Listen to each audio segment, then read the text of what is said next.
Hola, buenos días a todos. Aquí estamos un viernes más en Pensamiento 3 con Agustín García Calvo.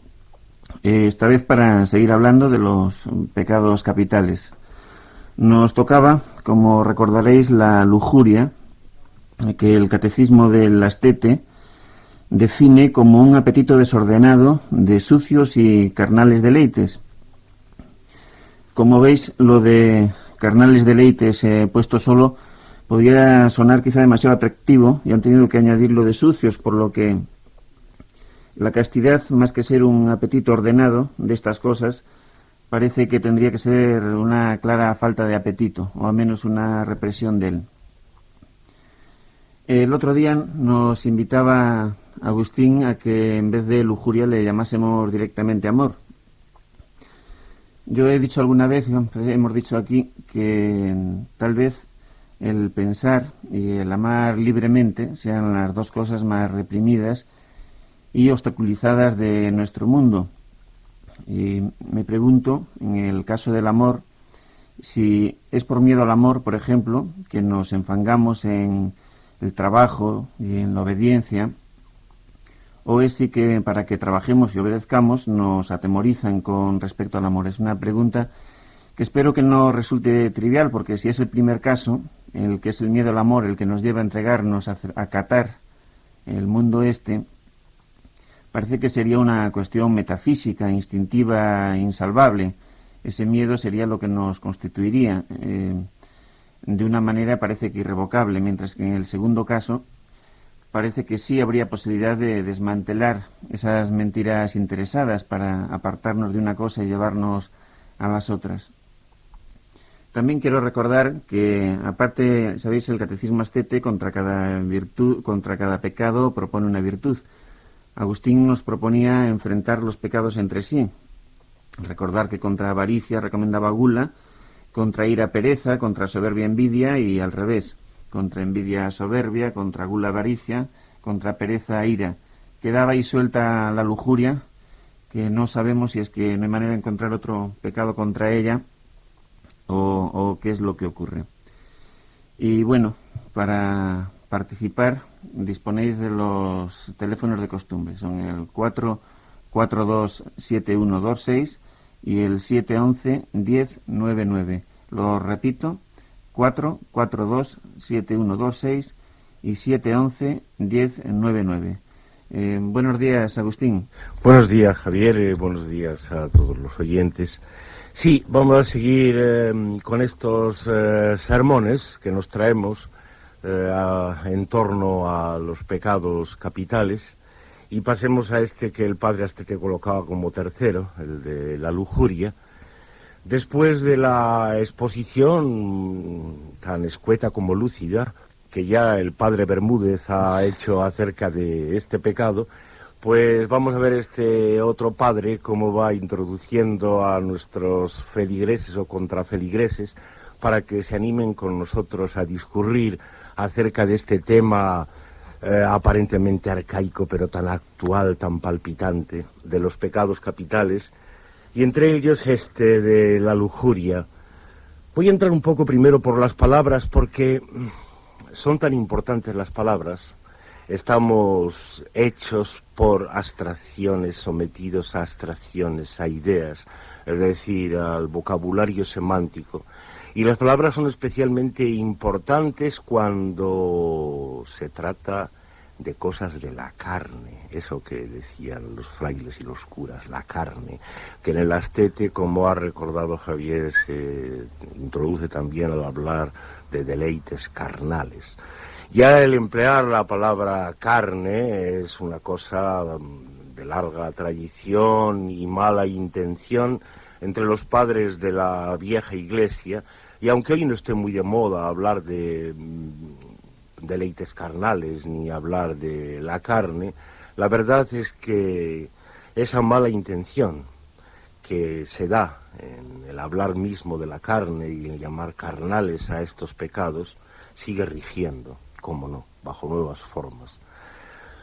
Sí, Javier recordaba que tal vez habría que abandonar el término este tradicional de lujuria y sustituirlo por amor directamente.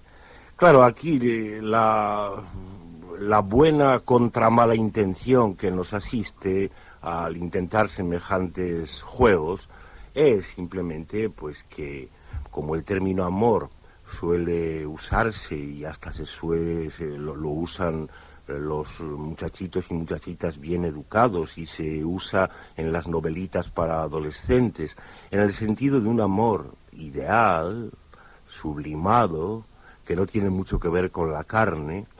Por lo menos si confundimos y a las cosas más carnales, en el sentido de los padres, las llamamos amor, tal vez estemos contribuyendo a deshacer un poco esa contraposición que es fundamental entre lo que es amor, de veras, idea, ideal, destinado especialmente a las edades más fervientes, más hirvientes de amor, a las adolescencias y primeras juventudes, la contraposición entre eso y luego lo otro, que es lo mismo solo que sin amor. Hacer o pasarle a uno las mismas cosas pero sin amor. Sería pues importante que llamáramos lujuria y lujurioso al amor ideal y que nos atreviéramos a llamar amor al amor más carnal, al amor de los sobeteos, los abrazos y los besos más espesos. Pero en fin, es una táctica que, como todas, pues es dudosa contra el enemigo común y tiene que estarse renovando continuamente. En todo caso, el término que el padre Astete emplea, lujuria, que ha sido el más extendido en castellano, tiene una historia curiosa con la que quería entretener un poco a los oyentes, porque siendo esta una palabra latina, es un latinajo como casi todos los nombres de los pecados, resulta que en latín el término luxuria o luxuries no quiere decir nada de eso, quiere decir algo más bien que va por el camino del lujo, de los excesos, del vicio en general, pero más bien tirando a eso de lujo. Mientras que la palabra que ha dado nuestro lujo, la palabra latina luxus, esa se acerca un poco más a significar eso que quiere decir lujuria. Ya ven los oyentes un poco el lío entre lo uno y lo otro, que todavía aprovecharemos un poco más. Incluso las lenguas modernas que han tomado el mismo latinajo, en inglés mismo, luxury no quiere decir tampoco lujuria, sino más bien algo más fielmente a los latinos, algo más bien eso del lujo, la superabundancia, mientras que es una palabra indígena, lust, la que se emplea más bien para esto de los placeres deshonestos, los deleites carnales que dice el padre Astete, y que debe ser la misma palabra que es la alemana Lust, que es algo más bien como placer. Ya ven los oyentes las implicaciones que quiero poner de relieve a través de estos vericuetos semánticos entre la lujuria y el lujo. Hay que recordar que siendo la lujuria el vicio por excelencia, como todos nuestros oyentes más viejos recuerdan, y los más jóvenes tal vez a través de ellos puedan recordar, siendo este el vicio por excelencia, resulta que la palabra vicio también, pues lo que quiere decir en principio es algo como exceso, superabundancia, sobra, y se dice de las plantas muy frondosas, sobre todo desmesuradamente frondosas desde el punto de vista del jardinero, se les dice que tienen mucho vicio, que están muy viciosas, y vicioso quería decir sobre todo eso en castellano, de manera que otra vez se vienen a encontrar estas cosas de la lujuria y del lujo o el exceso, la superabundancia. Bueno, pues por ahí quería entrar. Se ve que este pecado tiene algo que ver con lo superfluo, con lo que está de más, con la sobreabundancia, con lo que no se ve que esté destinado a ningún fin determinado. Es decir, con algo como la riqueza misma.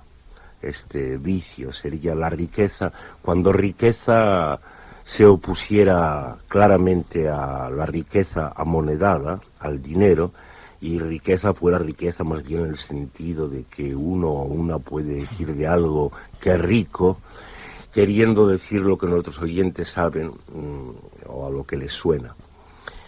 La superabundancia, el exceso, lo inútil, lo superfluo, el lujo, es lo que está más de veras, yo creo, en el fondo de esta palabra lujuria y de este pecado lujuria.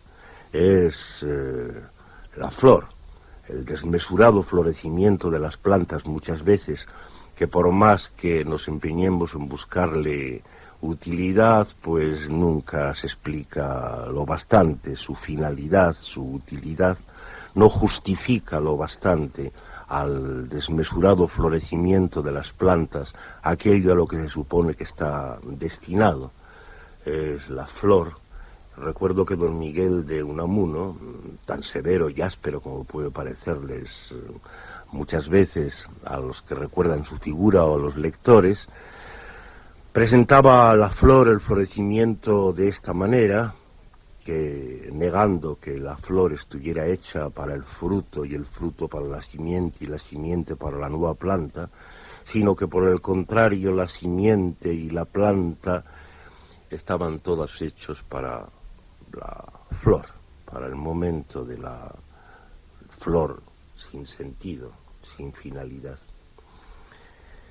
En contra, pues, de lo que no solo los padres de la Iglesia, sino los ateos de cariz científico, es decir, los servidores de la nueva Iglesia, puedan querernos hacer creer, parece que esto del amor o la lujuria, todo esto de los deleites carnales, no se explica bien por un sometimiento a una finalidad, es decir, a la reproducción, como si fuera una astucia de rerum natura que se sirve de nuestra apetencia de deleites carnales, más o menos sucios, para conseguir sus fines, que son los de la reproducción.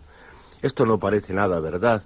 En ocasión, una vez en que hace un año o dos estuve en Santander dejando que el coño hablara por mi boca, recordé sobre todo que esto es evidente en el placer de las mujeres, porque todavía el de los hombres puede decirse que está tan directamente ligado a fenómenos de índole claramente reproductiva, que a lo mejor el ejemplo no es tan preciso, sobre todo si se piensa, como suele mandarnos la moral, en el placer como la copulación perfecta, con la eyaculación y todas estas guarrerías digo por los terminajos medicinales y cultos que hay que emplear para mencionarlas, sino que en cambio en el placer de las mujeres pues está mucho más clara la inutilidad, la falta de sometimiento a un fin.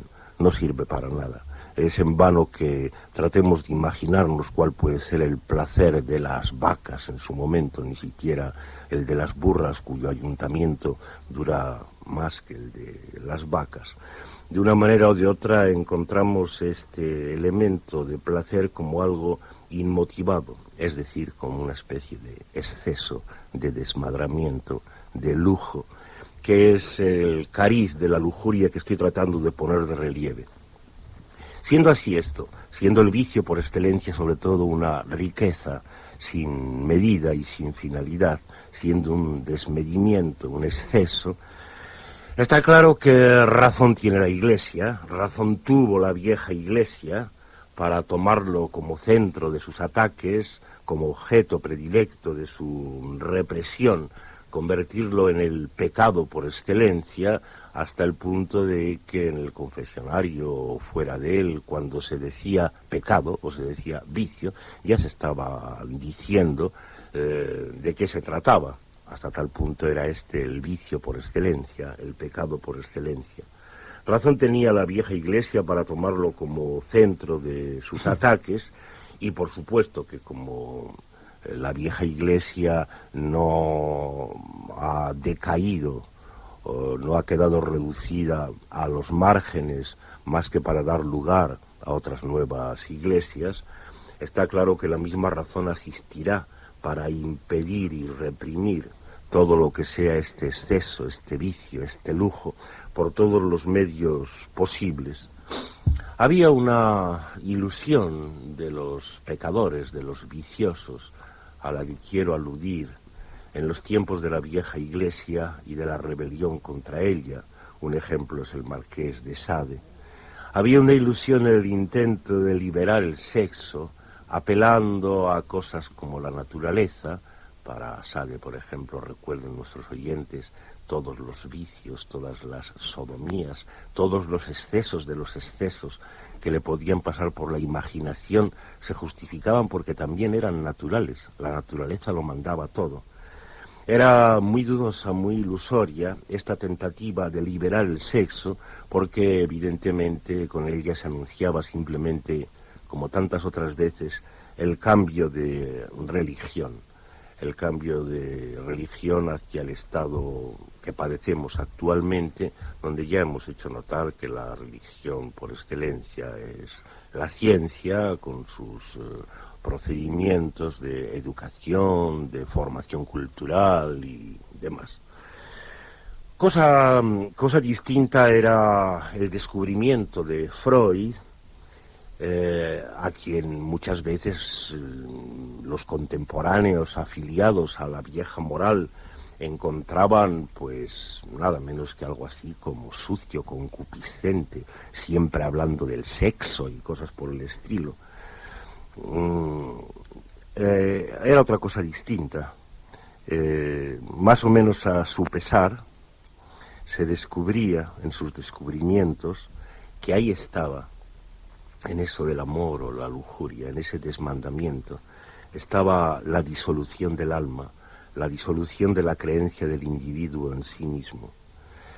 El alma que se crea, en cambio, por el principio de realidad, por el sometimiento al principio de realidad, y que viene a coincidir el alma, es decir, como hoy se dice, el yo, la persona, la personalidad, que viene a coincidir con ese principio mismo de realidad, como otras veces hemos tratado de poner de relieve, en el placer sin límite ni finalidad, en el vicio, en la lujuria, en el amor, estaba la amenaza de la disolución del alma. Bueno, la nueva moral, tengo que recordar a nuestros oyentes, emplea un procedimiento distinto de aquella represión de los padres y de los frailes de antaño, aquellos que usaban la castidad como una especie de látigo. Recuerdo a uno de mis... Y ha dejado aquel procedimiento de la represión, que no parece que diera resultados a primera vista muy buenos, porque la prohibición misma puede añadir una especie de segundo incentivo, aunque sea bastardo, a los placeres amorosos, y ha preferido el otro procedimiento, el de la asimilación. Vemos reinar a la nueva moral en cosas como la pornografía, que forma parte importante de los medios de formación de masas, y la educación sexual, que igualmente forma parte de esos medios para la conversión del pueblo que no sabe, que no se sabe, en masa que sí se sabe y que es de individuos. Ahí se trata de que se sabe, de que ya se sabe el sexo. Y digo sexo de esta manera, pronunciando al estilo de nuestros locutores, siempre obedientes a las academias y que no se saltan una X así los maten. Digo sexo porque en este caso el decir sexo viene muy bien para poner de relieve la guarrería, no naturalmente del hecho que haya por debajo, sino del término. Lo mismo que los demás términos cultos y medicinales que en torno a la lujuria y al amor se emplean. Lo saben, ahora ya lo saben el sexo. Entonces está junto al amor, que también se sabe, al amor ideal, está el sexo, que igualmente se sabe, que sigue siendo una cochinada, pero una cochinada digna, democráticamente digna, de la que se puede hablar, y como se puede, no solo se puede, sino que inmediatamente se debe. Y se debe en forma de las iluminaciones pornográficas a las que tantas y tantas de las últimas generaciones de muchachas sirven, sin darse cuenta de que esta, como las otras formas de prostitución, no tiene nada de pecaminoso en cuanto a deleites carnales, sino por el contrario, en cuanto a la sumisión al dinero, a la abstracción suma.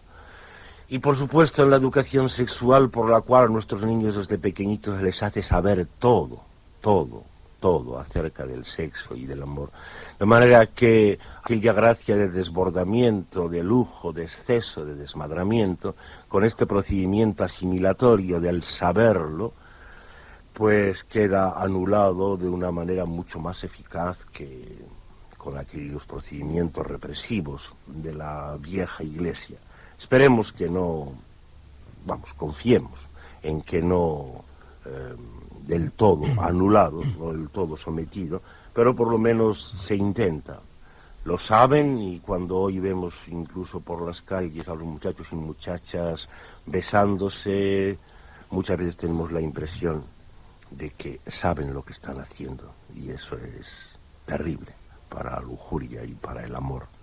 Estas eran algunas de las sugerencias. No sé si ya entre tantos nuestros oyentes y de uno y otro sexo enardecidos están lanzándose a la batalla.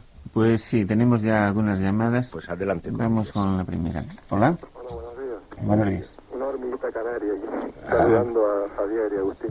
Hola. Quería reflexionar un poco, a lo mejor me extiendo un poquito, quería reflexionar un poco sobre el término lujuria y unido a todo lo anterior que hemos hablado, ¿no? En concreto con el término, ligándolo con el término alienación, que me parece que es un término que no ha salido y que es muy fundamental en estos términos, ¿no?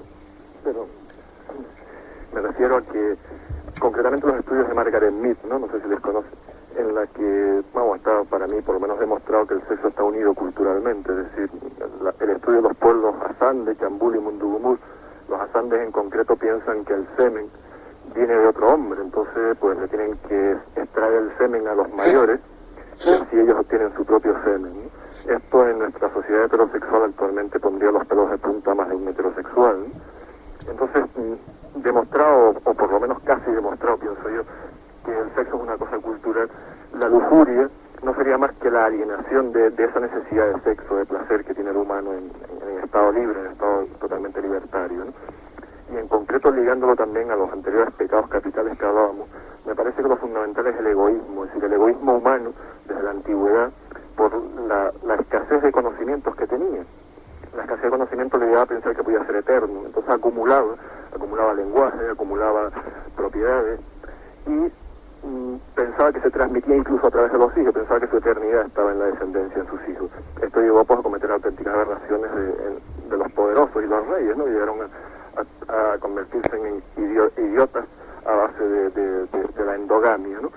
Entonces, como tal egoísmo ya un poco pues está vencido porque la cultura, es decir, la necesidad de conocimientos ya va superando eso y vamos teniendo conocimientos de dónde venimos y hacia dónde vamos, podemos decir que hoy lo determinante es la cultura. Entonces, como la cultura es lo determinante ya, esos papeles de alienación, de que el hombre, por ejemplo, piense que está haciendo bien pagando tributos y que esos tributos vayan a cuarteles y los soldados se mueran y se maten, ¿no? Y piensen que eso no es terrorismo, ¿no? Y que el parasitismo, por ejemplo, pues se sigue asistiendo en la raza humana o en el ser humano cuando es totalmente inocuo, totalmente inútil que el parasitismo, porque además va al suicidio, es decir, nadie vive, nadie se eterniza, aquí todos vamos a hacer sopita de gusanos, como me gusta llamarle, y en esa sopita de gusanos todos terminamos, hijos o no hijos, ¿no? Y nos puede pasar lo del cuco, ¿no? Es decir, que exterminamos a los huevos que tenemos colindantes, pero si llevamos eso al extremo, exterminamos a toda la civilización. Y es un poco lo que nos está pasando, es decir, que nuestra civilización actual está un poco en un brete de terminar consigo mismo y con el poder de conocimiento y el poder de avance que ha tenido, porque está depredando y parasitando. Ni siquiera llegando a la simbiosis que algunos animales es posible que sea útil, ¿no? En el humano ni la simbiosis es útil. Sí es útil en cuanto a intercambio de cultura, intercambio de conocimiento, pero no en cuanto a parasitismo como tal, ¿no? Eso es un poco lo que quería reflexionar, ¿no? Que hoy, por ejemplo, el pecado de la posesión, ¿no? Es decir, el poseer que carreteras, contaminación, un aire irrespirable, una contaminación visual, una contaminación auditiva, o el poseer una naturaleza, un aire que es de todos, unos árboles, una tierra que es de todos, un equilibrio que es de todos, un hacer el amor, un abrazarnos, un besarnos, un compartir con toda la humanidad, que es más feliz y que nos hace más libres, más humanos y más racionales, porque somos el animal más irracional, ¿no? Dentro de lo que la racionalidad significa autodestrucción, ¿no? Y bueno, por ahí un poco a lo mejor aportó algo. Muy Muchas bien, gracias a sí, todos. sí, muchas gracias. Sí, ha aportado. Estas son una multiplicidad de sugerencias que les dejo a los oyentes. Ha hecho bien probablemente nuestro oyente canario en lanzarse a partir de la lujuria, o tal vez movido por la lujuria, hacia un ataque contra las formas de sumisión a la abstracción, a la economía. No hay que olvidar que también esto sucedía en las escuelas y en los seminarios. Es el pecado de lujuria el que movía la reflexión teológica, las grandes dudas contra la fe. Tal vez a nuestro oyente le queda todavía un poco de fe, me permito decirlo. Aquí siempre echamos de más fe, siempre queda fe, todos los días hay que matar una poca más. Cuando habla todavía de cosas de cultura y cuando habla de cómo la endogamia entontece, que es una creencia típicamente científica, algunas aportaciones han sido muy útiles. Por ejemplo, eso de la transmisión del semen de hombre a hombre, que efectivamente muestra hasta qué punto la economía está por debajo de las cosas pretendidamente naturales. También el semen se hereda, hay que heredarlo y transmitirlo igual que las otras posesiones. Pero en fin, ahí dejo sus sugerencias y pasemos, si te parece, Javier, a otro oyente. Sí, pasamos. Hola. Hola. Sí. Sí, adelante. Hola. Parece que no sé. Y el sexo, como se dice, en algunos organismos, es algo muy necesario, pero hay que darle un sentido. Pero, ¿qué sentido tiene el decirle a las personas cosas que ellos no quieren saberlas de otras bocas? Porque está bien decir a todo el ser humano algo más educador, o sea, algo sensato. El sexo es esencial. Enseñárselo a los seres, cuando ellos lo pregunten, porque tienen intereses. Pero algunos inventan sexo de su conveniencia, que sirve para explotar a seres sin experiencia. Quieren tenerles con ansias, de practicar su ambición, que es estudiar en ellos, sin pensar en el amor. El amor que hay que sentir para no estropear a los seres que yo cito, para la unión y la paz. Es con la paz de sentir la unión y la amistad, sin pensar en engañar la verdadera bondad. La bondad que el Señor nos la hizo comprender, diciendo que no pensásemos en querer ser más que Él. Pero estos organismos no quieren reflexionar y quieren dar marcha atrás, engañando a los demás. No se debe de dejar que manipulen al ser como a un vil animal y contar siempre con él. Sí, perdón un momentito, que parece que se sale ya un poquito del tema. Si quiere decir algo más sobre el tema de hoy, si no ya porque hay más llamadas. Que el tema de hoy, viene ahora cortando, no se consigue nada más que tropear algo que es tan sagrado como es lo genital, porque si Dios hizo al hombre para algo esencial, que es el reproducir siempre y con dignidad. Pero ¿qué dignidad podrá tener el hombre si solo piensa en ambición, sin fe y sin condición? La fe para conseguir dar a Dios lo que es de él, que es su misma persona sin jamás poderle ver. Sí. Es esta fe que hará que no pueda nunca más ofenderle y entregarlo todo para su dignidad. Si eso no lo consiguen, pena tengo yo de ellos, porque solo vivirán como en un fin desierto. Ese desierto, y termino ya, sí. Los seres que no permiten que los hombres se comprendan sin jamás poder destruirse. Es el que quiere manejar el nombre sexo, que no sirve para nada, solo para un degenerar al humano. Es que es obra del Señor. Muy bien. Y solo Él con su fuerza destruirá el furor. Bien, muchas gracias. Sí, hemos tenido, aparte de los sermones del padre Bermúdez y del padre García, hemos tenido también un sermón de esta madre que no, siento mucho no conocer su nombre, y que ya alguna otra vez hemos oído, creo recordar. Sí. Y bueno, ha sido el sermón de la Virgen del Rosario, que celebramos un poco por anticipación. Con este sermón que nos ha enviado, ella parece un caso típico de esta mezcla entre la vieja moral y la nueva, porque por un lado evidentemente está afiliada a la fe, como ella dice, pero habla tanto de organismos y de lo sagrado, de lo genital, que uno diría que está a caballo entre las dos morales. Desde luego ella no estaría muy dispuesta a este intento táctico de confundir lujuria con amor para evitar esa división mortal que nos domina. Pero ahí la dejamos, su sermón ha sonado y pasamos a algún otro oyente, sí, si te parece. Sí, tenemos algún otro sermón ya preparado. Hola. Hola. Sí, ¿qué tal? ¿Qué Javier? ¿Qué? De Madrid. Oye, yo quería hablar sobre un pensador económico que me parece que es interesante citarlo en este contexto que habéis elegido, que es Werner Sombart. Él dice, bueno, una de sus tesis principales, aparte de otras, es que el capitalismo como tal empieza a surgir, o una de sus raíces es el lujo, es decir, es la práctica del lujo por la clase dirigente. Y bueno, como la palabra lujo y la palabra lujuria, bueno, ya lo ha señalado Agustín, que están muy relacionadas, a mí me parece que sería interesante enfocar la lujuria quizá desde este punto de vista. Para mí, me parece, vamos, que la lujuria, tal y como aparece hoy en día en el mercado, es más aún que un elemento de compra y de venta, es una de las esencias del capitalismo. Es decir, me da la impresión de que el exceso, lo que se llama el lujo, aquello que es superfluo, es esencial para la supervivencia del capitalismo. El capitalismo no podría sobrevivir si no existiera en todos aquellos que participamos en él y que lo impulsamos y lo permitimos no solamente sobrevivir, sino que le hacemos crecer, una apetencia de lujo, una apetencia de exceso, una apetencia de una especie de experimentación de la abundancia. Es decir, el mismo hecho del trabajo, el trabajo compulsivo que todos realizamos, ese trabajo que nos lleva, pues no sé, incluso a algunos a extenuarse físicamente para conseguir, pues, ¿qué es justamente lo que queremos conseguir? Sino precisamente eso, el disfrute del exceso y de la abundancia. No sé, yo por ejemplo he observado en el mercado de mi barrio que las señoras, es un barrio más bien digamos de inmigrantes, es decir, está un poquito en el extrarradio, ¿no?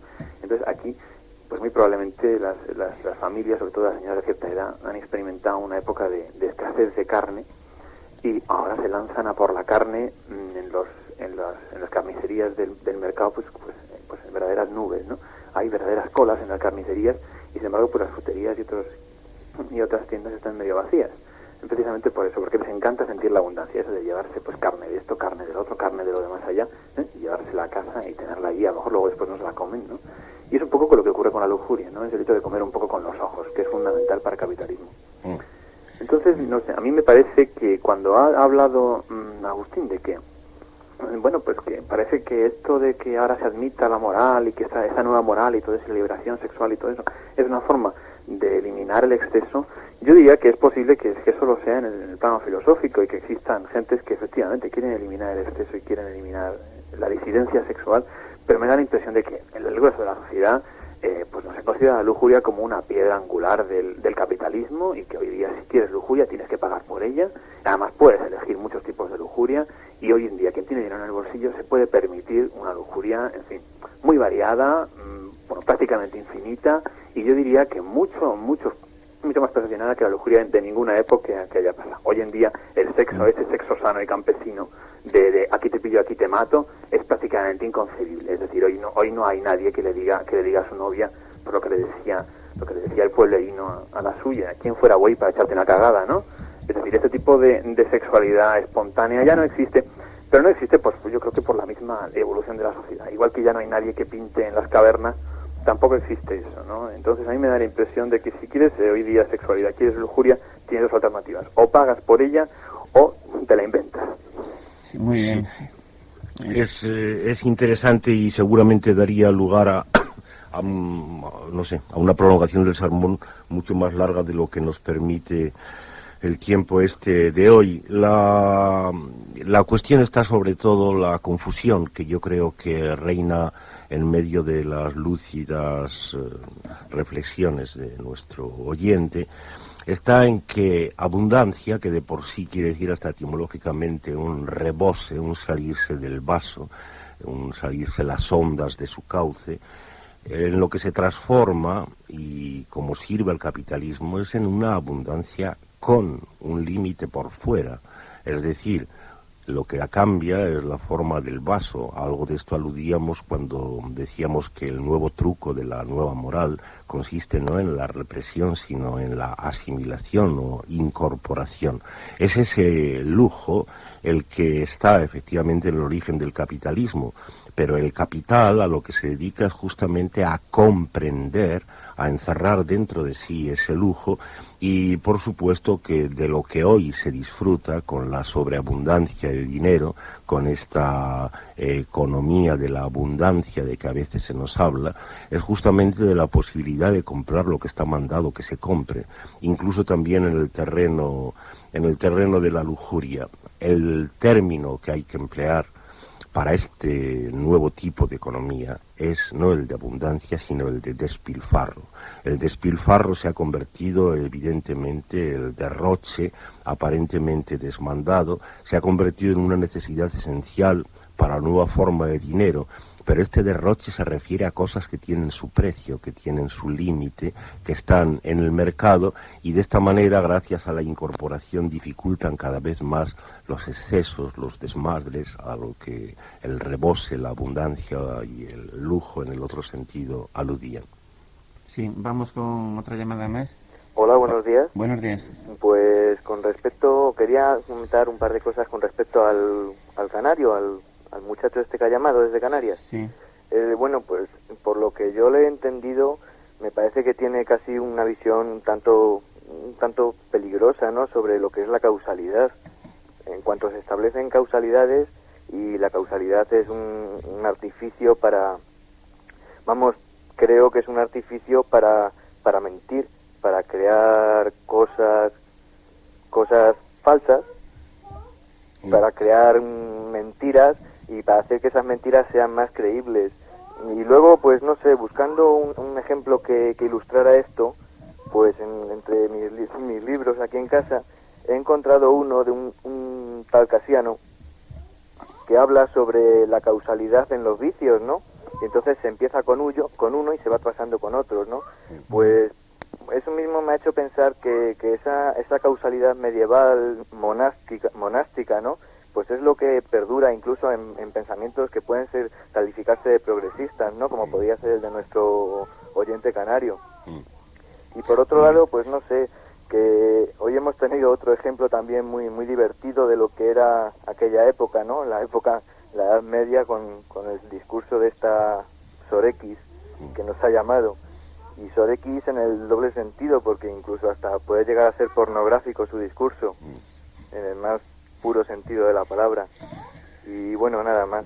Muy bien. Muchas sí. gracias. Gracias. Sea lo justificado que sea la referencia a nuestros oyentes anteriores, desde luego este oyente nuestro hace bien en sacar aquí la cuestión de la causalidad como esencial y como un engaño que desde luego no es privativo de la vieja moral, sino que se mantiene y progresado en la nueva, es decir, en aquella donde la religión es la ciencia. La culpa es algo que está inmediatamente ligado con la causa. Tal vez la causa está criada por la culpa, por el pecado, por la conciencia de pecado, y habría que reflexionar incluso que tal vez es la creencia en la generación, en el padre, es decir, en la sumisión del amor a una finalidad, lo que está en la raíz de todas estas creencias en la causa, que en definitiva vienen a sostener hasta la ciencia de nuestros días, igual que la religión de otros tiempos. Sí, pasamos a la siguiente llamada. Hola. ¿Sí? Sí, adelante. Sí, mira, primero decirle al señor ese que hablaba de la compra que las mujeres hacemos más cola en las pescaderías y en las fruterías que en las carnicerías. En todo caso, si compramos carnes porque a los maridos les gustan mucho los filetes o darse el filete. Digo las mujeres compramos y no digo señoras porque yo no me considero señora por aquello tan bonito de Agustín que dice ni mía ni de nadie ni tuya siquiera, pues me lo he aprendido muy bien. Bueno, en cuanto al otro oyente que le achacaba el que tenía fe porque hablaba de la cultura, pues mira, yo este verano compré unos libritos de Agustín, fui con ellos tan contenta al pueblo, me pongo a leerlos y digo, qué puñetero de Agustín, escribe igual que habla. Hijo, y me lo leía como la yenca. Es que no era capaz de pasar de página. No era capaz de hincarle el diente. Entonces, digo yo que para pensar, para tener libre pensamiento, primero hay que tener capacidad de entender. Y posteriormente, una vez que piensas, pues bueno, aquello de decidido tal. Bueno, esto eran incisos. En cuanto a esto del sexo con X, cuando es sexo de abajo, sexo sin X, cuando es sexo de arriba, me parece, bueno. No sé cuándo es lujuria y cuándo es amor. Además, yo como mujer estoy muy despistada, sobre todo con los hombres. Porque los hombres normalmente cuando miran a sus manos, no sé por qué se acuerdan siempre de sus testículos. Debe ser por aquello de ejercer la mayor fuerza, ¿no? Porque siempre necesitan de sus manos o del dinero o de la escolta para ejercer tal poder, no debe ser tal poder el que tienen. Por ejemplo, así a nivel de andar por casa, ¿no? Me estoy acordando ahora de las prostitutas, protegidas siempre por chulos, y sin ir más allá, y en lo que a mí me toca, amita de casa, mujer casada, y tienes que ir a los señores, a los maridos, aquello de... Hombre, yo creo que mi mujer, aquello de lo comido por lo servido, ya puede darse por satisfecha, ¿no? Nada más. No sé hablar más de esto. He dicho todo lo que mis entendederas son capaces. Adiós y gracias. Adiós, gracias. Bueno, y dejo esta sugerencia respecto a la preferencia por los pescados y las frutas frente a la carne, esa carne de la que al principio hablábamos, que nuestra oyente atribuye más bien al gusto de los maridos. Dejo para lo que valga esa sugerencia y también la relación de las manos. Esta sería muy útil, muy interesante de desarrollar en relación con la potencia, eso que llaman potencia sexual y cosas por el estilo. Pero nuestra oyente ha hecho una alusión a que los sermones del padre García, por lo menos, no le resultan muy inteligibles, y por tanto también los librillos del mismo padre, y esto es grave, porque con esto he tenido que meterme más de una vez. La acusación de falta de claridad para un sermón como el que he soltado el día de hoy realmente es una acusación con la que hay que tener mucho cuidadito. Le recuerdo a nuestra oyente y a algún otro que tenga la misma tentación, la tentación de no entender. Aquí se habla claro, se habla incluso a veces tan claro que resulta grosero. Por tanto, hay que tener ese cuidado de que cuando se dice no entender, a lo mejor lo que pasa es que se está entendiendo muy bien, no puede menos de entenderse, el lenguaje es común, la razón es común, y la dificultad no está en la falta de inteligencia, no está en el no entender, sino en otra cosa, es decir, que aquello que se está oyendo resultaría, si se dejara entender buenamente, algo demasiado peligroso para la entidad del individuo o de la individua. De forma que, bueno, recomiendo metódicamente en este paréntesis un cuidado respecto a eso del no entender, que puede ser un engaño muy grande. Sí, bueno, quedan ahí como 3 llamadas más. Yo creo que no vamos a recibir más, que no llegaría a dar tiempo, aunque depende ahora de la largura o la brevedad con que os expliquéis. A ver, vamos con la primera de esas llamadas. Hola. Hola. Sí. Hola, lujuriosos. Hola. Bueno, yo quería enfocar el tema como en el sentido que le da el padre en el del sexo y de la jodienda, porque también creo que se puede llevar a esas facetas. Y quería hacer una comparación como quién es más lujurioso, el hombre o la mujer, porque aquí la femia parece ser que se presenta como más lujuriosa, o por lo menos yo así lo entiendo, en cuanto al deseo, al apetito, excesivo, violento, pecaminoso, ilegal, etcétera, etcétera.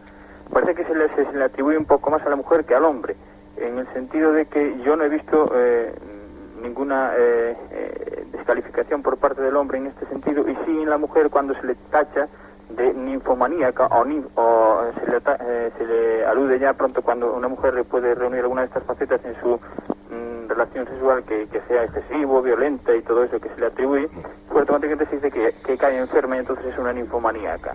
Esto me parece que yo no he visto que se le aplicara al hombre en este sentido también, o sea que haya hombres ninfomaníacos. No sé si cómo lo veréis vosotros.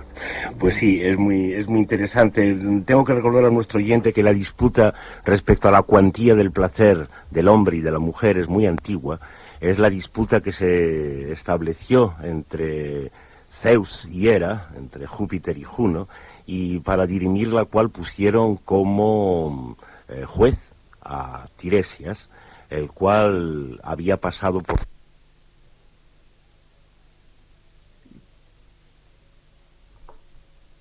Perdón, no sé qué ha pasado, se ha cortado Sí, bueno, no sabemos qué ha ocurrido, parece que se ha cortado la línea en algún lugar, que de momento no se sabe de dónde, y nada, me queda poquito tiempo, esperemos que nos dé tiempo a recuperar algo. No sé si Agustín estará siguiendo con su sermón o se habrá dado cuenta de que se ha producido este corte. Vamos a ver si se arregla enseguida. Sí, parece que... Sí, se ha restituido esto. No sí. sé qué diablos ha pasado. Algo ha habido, algún ángel casto, sí, algún ángel casto ha cortado, sí. Cuando nombraste a Tiresias, creo que fue cuando se... Sí, que le estaba recordando a nuestro oyente la disputa de Júpiter y Juno respecto a cuál gozaba más, si el sexo masculino o el femenino, y que como Tiresias, que había pasado por los dos sexos, respondió a favor o en contra, no sé cómo hay que decirlo, de las mujeres, pues eso le ocasionó la ceguera. Por lo demás, nuestro oyente había hecho muy bien en recordar la desigualdad de tratamiento que se reflejaba en la atribución de ninfomanía, y sobre todo que lo grave de este asunto del amor no es tanto la cuantía, quienes son los que disfruten más o menos, si ellos o ellas, sino lo diferente, que evidentemente la cuestión del placer se presenta de una manera heterogénea, incompatible, y eso da lugar a una especie de incomunicación que está en la mayor parte de los fenómenos, de las contrariedades amorosas como raíz. Sí, bueno, quedan dos llamadas que advierto y pido que sean muy breves, porque como Agustín nos está hablando desde fuera de Madrid, se pueden cortar en cualquier momento por cuestión de los informativos. Vamos entonces con ella, a ver. ¿Hola? Sí. Sí. Hola, ¿me oís, no? Sí. Mira, era solo para hacer un inciso, ¿no?, sobre lo que hablabais al principio de la educación sexual, ¿no? Y apuntar un poco si se puede considerar como una trampa, ¿no?, la educación sexual, por lo menos como actualmente se enfoca, desde el punto de vista que es hacia la heterosexualidad, ¿no?, que digamos sería una parte mínima de lo que se podría considerar la sexualidad y por lo tanto el marco de la lujuria, ¿no? Sí. Solo era esto, así de breve, para que... Sí, bien, gracias. Muy bien recordado el papel de la educación sexual, sí. Vamos con la última llamada, entonces. De acuerdo, adelante. Hola. Hola. Hola, buenos días. Buenos días. Primero agradecerles la educación que nos están brindando por radio. Segundo, marcar dos palabras que ha dicho el señor García Calvo. Uno, todo tiene un precio. Y segundo, la libertad justamente es el amor. Preguntarle si opina que realmente nos complicamos con palabras y nos olvidamos que las palabras son hechos. Muchas gracias. A ti, gracias. Sí, nuestra oyente vuelve a sacar la cuestión de la educación como nuestro oyente penúltimo a propósito de la educación sexual. Desde luego aquí lo que estamos pretendiendo tanto el padre García como el padre Bermúdez es en todo caso practicar un poco de deseducación. Suponemos que siempre las masas están demasiado bien formadas, las masas y por tanto los individuos que las constituyen, y que si cabe hacer algo, que nunca se sabe si cabe o no, es más bien en el sentido de matar ideas, todos los días hay que matar alguna más, matar fe, todos los días hay que matar un poco más de fe y en definitiva deseducar. Supongo que eso es lo que nuestra oyente última entendía por la educación que aquí proporcionamos. Efectivamente, el todo tiene un precio, se aplica especialmente este día a las cuestiones del amor y de la lujuria, y alguno de los oyentes ya ha insistido en ello. No hay un verdadero exceso, sino simplemente despilfarro, es decir, que el lujo ese que estaba en el amor, esa sobreabundancia, ese rebose que estaba en el amor, está también incorporado dentro del aparato en forma de eso, de derroche. Y en fin, que la libertad es el amor, es una cosa muy comprometida de decir, porque no se sabe qué es ninguna de las dos cosas. Aquí no sabemos qué es el amor. Hemos propuesto una táctica de confundir, en contra de la mala intención reinante, lujuria con amor, para que no se contrapongan, como suele hacerse, pero eso no quiere decir que sepamos qué es amor, y libertad pues casi menos todavía. Efectivamente sabemos lo que sabemos, es decir, lo que se nos impone que sepamos. Sabemos la realidad, el principio de realidad, que como nuestra oyente sugería también en su intervención, está constituida por palabras. Los hechos son palabras también. Nada se sostiene sin las ideas. La realidad consiste justamente en ideas, y por eso nada es de extrañar que todo, hasta el amor, quede convertido en algo que está en el mercado, en algo que queda sometido a la abstracción, al dinero.